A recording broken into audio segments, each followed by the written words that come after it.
الرجیم اعوذ باللہ من الشیطان الرجیم بسم اللہ الرحمن الرحیم الحمد للہ الذی ہدانا لہذا وما كنا لنهتدی لولا ان هدانا اللہ لقد جاءت رسل ربنا بالحق الصلاة والسلام علی اشرف الانبیاء والمرسلین خاتم النبیین بالقاسم محمد اللهم صل على محمد وآل محمد وعلى آل الطیبین الطاہرین المعصومین ولعنۃ اللہ علی اعدائهم اجمعین من یومنا ھذا الی یوم الدین اما بعد فقد قال اللہ تبارک و تعالی فی القرآن الکریم بسم اللہ الرحمن الرحیم فمن حاجک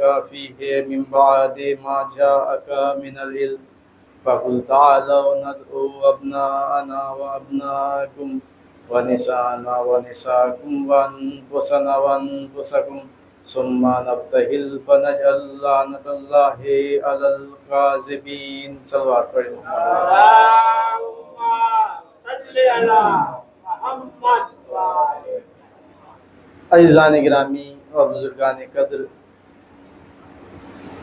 جس آیہ کریمہ کی میں نے آپ حضرات کے سامنے تلاوت فرمائی ہے، اسے آیہ مباہلہ بھی کہا جاتا ہے، جس میں اللہ تعالیٰ ارشاد فرما رہا ہے فمن حاجک فیہ من بعد ما جاءک من العلم، کہ علم آ جانے کے بعد، دلیلیں آ جانے کے بعد جب یہ کج بحثی کرتے ہیں اور آپ کی باتوں کو نہیں مانتے ہیں، فَقُلْ تَعَالَوْا نَدْعُو أَبْنَاءَنَا وَأَبْنَاءَكُمْ وَنِسَاءَنَا وَنِسَاءَكُمْ وَأَنفُسَنَا وَأَنفُسَكُمْ، کہ ان سے کہہ دو کہ تم اپنے بیٹوں کو لاؤ، ہم اپنے بیٹوں کو لائیں، تم اپنی عورتوں کو لاؤ، ہم اپنی عورتوں کو لائیں، تم اپنے نفسوں کو لاؤ، ہم اپنے نفسوں کو لائیں، ثُمَّ نَبْتَہِلْ فَنَجْعَلْ لَعْنَةَ اللَّهِ عَلَى الْكَاذِبِينَ، اور اس کے بعد آپس میں جو جھوٹے ہیں اس پر اللہ کی لعنت بھیجیں. اسے ہی عید مباہلہ کہا گیا ہے کہ جس دن پیغمبر اکرم اہل بیت کے ساتھ میدان مباہلہ میں پہنچے تھے. آیت کا پس منظر کیا ہے؟ یہ آیت کب نازل ہوئی؟ کہ جب نجران کے عیسائیوں کو معلوم ہوا کہ ایک شخص نے دعویٰ کیا ہے پیغمبر ہونے کا، اللہ کی طرف سے بھیجے جانے کا، تو وہ لوگ نجران سے 80 افراد کا وفد لے کر مدینہ آتے ہیں، مدینہ تشریف لاتے ہیں، اور پیغمبر اکرم سے مباحثہ ہوتا ہے، بحث ہو رہی ہے کہ آپ اگر سچے نبی ہے تو اپنی طرف سے دلیلیں پیش کیجئے، اگر آپ اللہ کی طرف سے بھیجے ہوئے ہیں تو آپ دلیلیں پیش کیجئے. تو پیغمبر اکرم نے اپنی طرف سے اپنے نبی ہونے کی بہت سی دلیلیں پیش کی، ان سے مباحثہ ہوا، بات چیت ہوئی، پیغمبر دلیل پہ دلیل پیش کرتے چلے جا رہے ہیں، لیکن یہ لوگ نہیں مان رہے ہیں. یہ لوگ اپنی بات پر اڑے ہوئے ہیں، اور ان کا عقیدہ یہ ہے کہ حضرت عیسیٰ علیہ السلام جو ہے وہ اللہ کے بیٹے ہیں،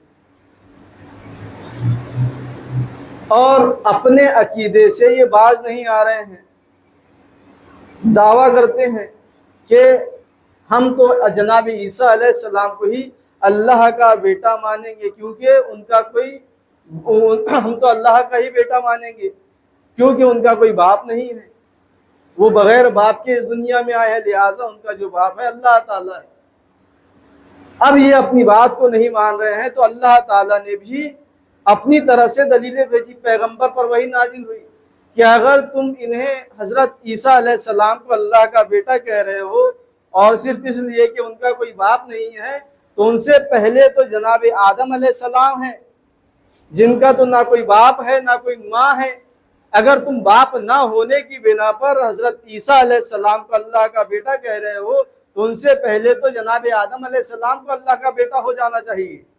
نہ تو ان کی کوئی ماں ہے نہ تو ان کا کوئی باپ ہے، لیکن یہ اپنی دلیلوں کو پیش کرتے ہیں، پیغمبر کی کسی دلیل کو نہیں مانتے ہیں، تب جا کر یہ آیت نازل ہوتی ہے وَمَنْ حَاجَّكَ فِيهِ مِنْ بَعْدِ مَا جَاءَكَ مِنَ الْعِلْمِ فَقُلْ تَعَالَوْا نَدْعُوا أَبْنَاءَنَا وَأَبْنَاءَكُمْ وَنِسَاءَنَا وَنِسَاءَكُمْ وَأَنفُسَنَا وَأَنفُسَكُمْ کہ دلیلیں آ جانے کے بعد جب یہ آپ کی بات نہیں مان رہے ہیں تو آپ انہیں کہہ دو کہ تم اپنے بیٹوں کو لے آؤ، ہم اپنے بیٹوں کو لے آتے ہیں، تم اپنی عورتوں کو لے آؤ، ہم اپنی عورتوں کو لے آتے ہیں، تم اپنے نفسوں کو لے آؤ، ہم اپنے نفسوں کو لے آتے ہیں۔ عزیزان گرامی، جب کبھی کسی سے مباحثہ ہوتا ہے یا مناظرہ ہوتا ہے تو انسان جو ہے مناظرہ کرنے والا پہلے اپنے طرف سے چھوٹی چھوٹی دلیلوں کو پیش کرتا ہے، جو اس کی بڑی دلیلیں ہوتی ہے اسے پیش نہیں کرتا، سامنے والے کو دیکھتا ہے کہ سامنے والے میں کتنا علم پایا جاتا ہے، سامنے والا کتنا مضبوط ہے، اس کے اعتبار سے وہ اپنی دلیلیں پیش کرتا چلا جاتا ہے۔ اگر ہم کسی بچے کو سمجھا رہے ہوں تو بچے کے حساب سے دلیلیں پیش کریں گے، اگر کوئی بڑا ہو تو اس کے بڑے ہونے کے اعتبار سے، اس کے علم کے اعتبار سے دلیلیں پیش کریں گے، اگر کوئی عالم سامنے موجود ہو تو اس عالم کے اعتبار سے دلیلیں پیش کی جائیں گی۔ تو یہاں جو مناظرہ کرنے آئے تھے، پیغمبر سے جو مناظرہ ہو رہا تھا، مباحثہ ہو رہا تھا، تو پیغمبر دلیلیں پیش کرتے چلے جا رہے تھے، لیکن اس کے باوجود وہ پیغمبر کی دلیلوں کو نہیں مان رہے ہیں۔ حد یہ ہے کہ دلیل کے طور پر اللہ تعالیٰ نے آیت قرآنی بھی نازل کی، قرآن کی آیتیں بھی نازل ہو رہی ہے، اللہ تعالیٰ کی طرف سے جبرائیل امین وحی لے کر آ رہے ہیں، انہیں سمجھایا جا رہا ہے، لیکن وہ نہ تو اللہ کی طرف سے بھیجی ہوئی دلیل کو مان رہے ہیں، نہ تو پیغمبر کی کسی بات کو مان رہے ہیں۔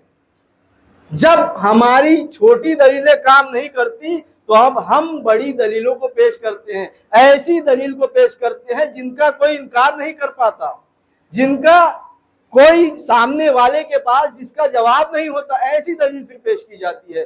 جب یہ نہیں مان رہے ہیں، انہوں نے نہیں مانا، تو اب یہاں اللہ تعالیٰ نے کہا کہ جب یہ ساری دلیلوں کو انکار کر رہے ہیں، کوئی دلیلیں نہیں مانتے، تو اب ان سے کہہ دو کہ تم اپنے بیٹوں کو لے آؤ، ہم اپنے بیٹوں کو لے آتے ہیں، تم اپنے نفسوں کو لے آؤ، ہم اپنے نفسوں کو لے آتے ہیں، تم اپنی عورتوں کو لے آؤ، ہم اپنی عورتوں کو لے آتے ہیں۔ اب دیکھیے پیغمبر نے عورتوں میں، نفسوں میں اور بیٹوں میں کسے لیا؟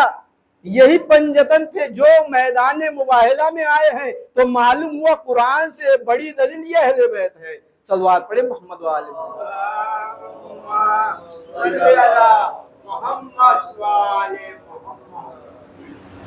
تو عزیزان گرامی، جہاں اللہ کی وحی ناطق کے سامت قرآن رک جائے، وہیں ناطق کے قرآن بڑھ کر اسے سہارا دیتا ہے۔ تو عزیزان گرامی، پیغمبر نے اعلان کر دیا مباہلے کا، مباہلہ ہونے والا ہے۔ اب نجران کے عیسائی ہیں، انتظار کر رہے ہیں کہ مباہلے میں کون آنے والا ہے۔ یہاں اصحاب کا مجمع موجود ہے، اصحاب میں بھی بے چینی ہے کہ دیکھو پیغمبر کنہیں لے کر جاتے ہیں، اس لیے کہ یہاں کوئی جنگ و جدال نہیں ہونے والی، تلوار سے حملے نہیں ہونے والے، یہاں نیزے نہیں چلنے والے، یہاں خنجر نہیں چلنے والے، یہاں جو سوال ہے وہ سچائی کا ہے اور جھوٹ کا ہے۔ جھوٹوں پر اللہ کی لعنت بھیجنی ہے، اور اللہ تعالیٰ جھوٹوں پر لعنت بھیجنے کے لیے کہہ رہا ہے۔ تو اللہ تعالیٰ کی نظر میں جھوٹے وہ ہیں جنہوں نے کبھی بھی کسی موقع پر کفر کا سہارا لیا ہو یا اپنی زندگی میں کبھی کہیں جھوٹ بولا ہو۔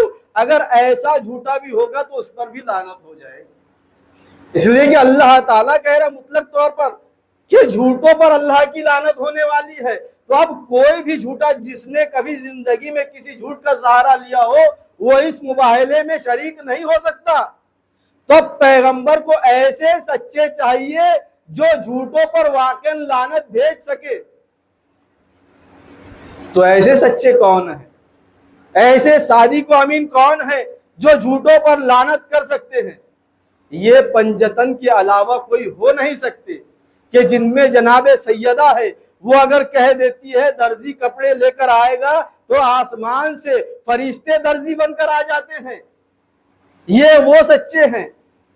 پیغمبر وہ سچے چاند سے کہہ دے تو چاند کے 2 ٹکڑے ہو جاتے ہیں، مولائے کائنات ہے سورج سے کہہ دیتے تو سورج پلٹ آتا ہے، یہ ایسے سچے ہیں۔ اور امام حسن مجتبی علیہ السلام ہے، یہ اگر آدمی سے کہہ دے کہ مجمع میں کیوں آ گئی تو آدمی عورت ہو جاتا ہے۔ صلوات پڑھے محمد والی۔ صلی اللہ محمد والے۔ سچ وہ ہوتا ہے جو ہم دیکھتے ہیں اور بیان کرتے ہیں، لیکن یہ ایسے صادق ہے، یہ جو بولتے ہیں وہ ہو جاتا ہے، انہیں صادق کہا جاتا ہے۔ ایسے سچوں کی ضرورت تھی پیغمبر اکرم کو کہ جو نجران کے عیسائیوں کے مقابل میں جا سکے۔ ہے کوئی اصحاب میں سے ایسا پنجتن کے علاوہ؟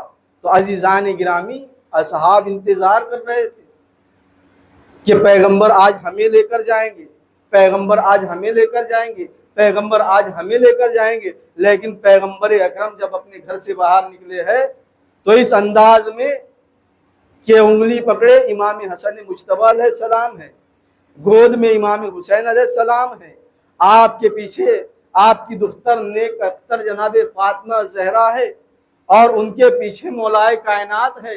یہ پنجتن کا قافلہ میدان مباہلہ کی طرف آگے بڑھتا ہے۔ جب میدان مباہلہ قریب آیا تو نجران کے عیسائیوں نے دیکھا کہ مسلمانوں کا نبی کس حالت میں آ رہا ہے، آنے کا طرز عمل کیا ہے، نہ فوج کو لے کر آ رہا ہے، نہ صحاب کو لے کر آ رہا ہے، نہ مجمع کو لے کر آ رہا ہے، صرف جو لشکر ہے 5 افراد پر مشتمل لشکر ہے۔ یہ ہے لشکر وحدت، توحید کی تبلیغ کرنے والا لشکر۔ یہ پیغمبری اکرم کی جو کامیابی ہے یہ توحید پر کامیابی ہے، توحید کی کامیابی ہے۔ اس لیے کہ وہ عیسائی جو تھے تثلیث کے قائل تھے، جناب عیسیٰ علیہ السلام کو بھی خدا مان رہے تھے اور خدا کو بھی خدا مان رہے تھے۔ تو یہاں اگر پیغمبر اکرم کامیاب نہ ہوتے تو توحید پر حرف آ جاتا، آج کوئی توحید کا ماننے والا باقی نہ رہتا۔ اب یہ عیسائی دیکھ رہے ہیں کہ یہ جو آئے ہیں مسلمانوں کے نبی، انہیں اپنی سچائی پر اتنا یقین ہے کہ انہوں نے نہ تو اصحاب کو لایا ہے نہ تو ازواج کو لایا ہے، یہ اپنے ہی خانوادے کے کچھ افراد کو لے کر آئے ہیں جن کے بارے میں آیت تطہیر نازل ہوتی ہے۔ انما یرید اللہ لیذھب عنکم الرجس اہل البیت ویطہرکم تطہیرا۔ صلی اللہ علیہ محمد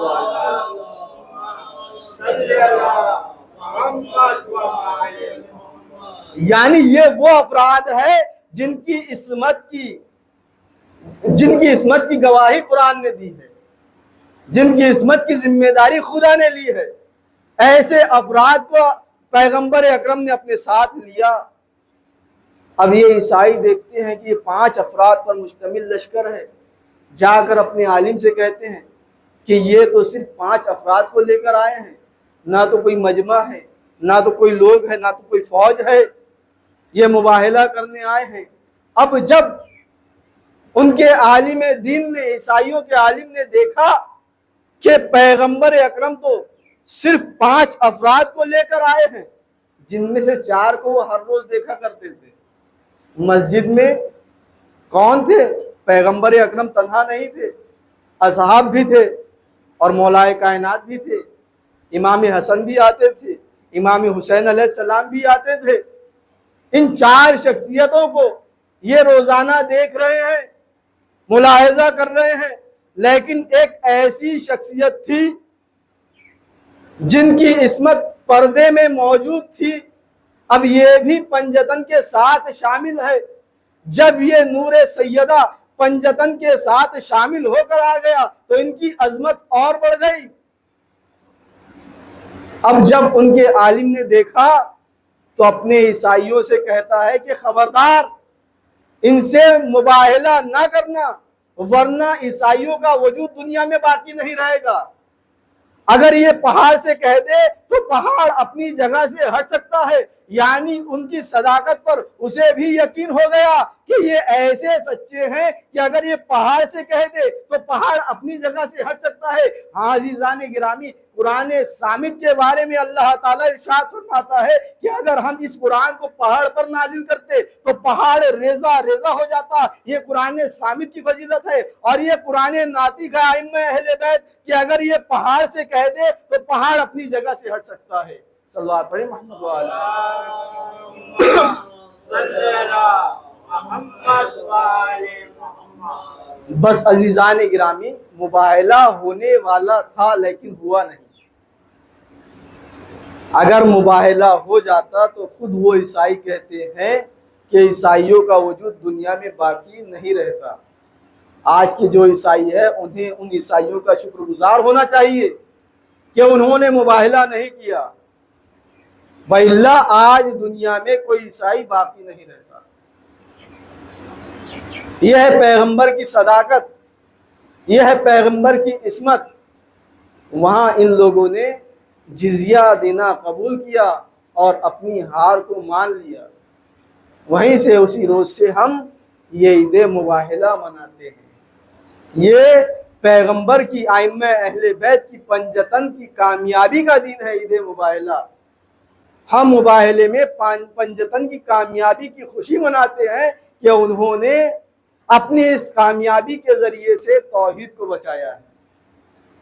یہی ائمہ اہل بیت ہے۔ جب بھی توحید پر حرف آیا ہے یا دین اسلام کے حرف آیا ہے، انہی ائمہ اہل بیت نے بڑھ کر توحید کو بھی بچایا ہے، قرآن کو بھی بچایا ہے، اسلام کو بھی بچایا ہے۔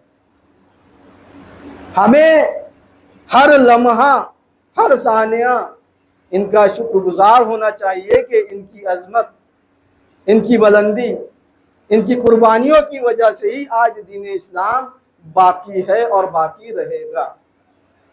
بس عزیزان گرامی، انشاءاللہ آئندہ ہفتے اور بیان ہوگا۔ اب آئندہ ہفتے سے ایام عزا شروع ہونے والے ہیں تو اس کے متعلق ہی انشاءاللہ جمعے میں بھی بیان کیا جائے گا۔ وصلی اللہ محمد وآلہ الطیبین۔